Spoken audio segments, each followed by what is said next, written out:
When was the time that we lost sight of our past, of our roots? When do you think that happened and why? It's very difficult to point back because and it's very dangerous to blame at this point why and when it happened.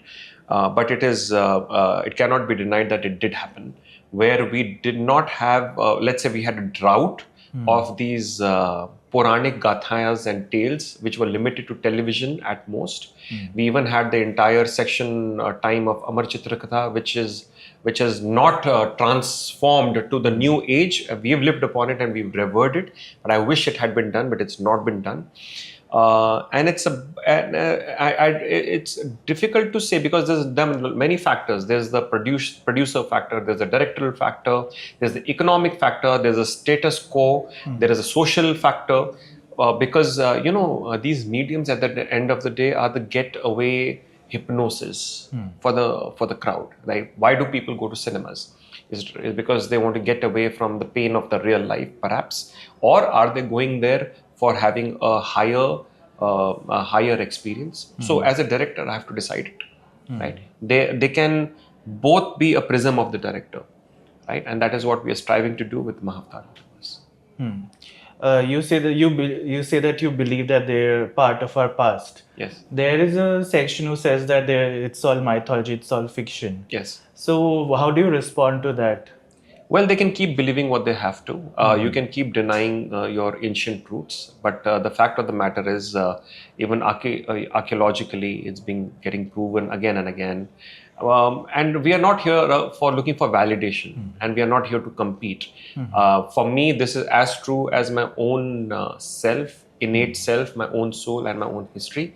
It resonates with me. Why? Because these virtues is something that I strive by and live by in my life, and many people do so around the land of Bharat, and will continue to do so. That is what has made this civilization survive through so many, desperate injunctions that we have faced, reparations that we have faced as a culture. But it's time we have pride in it and we celebrate it, and that's what this is about.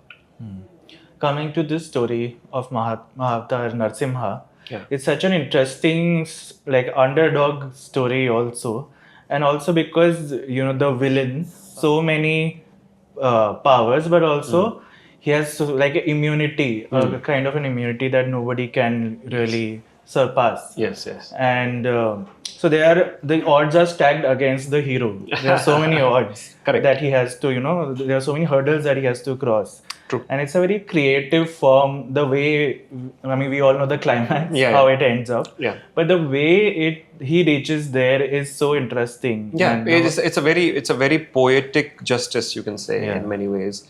But the point of the fact of the matter being that everybody, even on the planet today, likes to circumvent the system. And India ke andar to it's very common. You want to circumvent the system, doing this, that, finding new ways and techniques around. Ultimately, when the government thrashes you, why you've done wrong. So this is very coherent even in the systems of the universe from time immemorial. Right? From time immemorial, you know that ultimately the entire system will fall into balance. So no matter how much you technically want to, circumvent or bypass the system, dharma will take its own course and everything will come to balance. And dharma, of course, being represented by Lord Vishnu, which here he takes the avatar of Lord Nrsimha.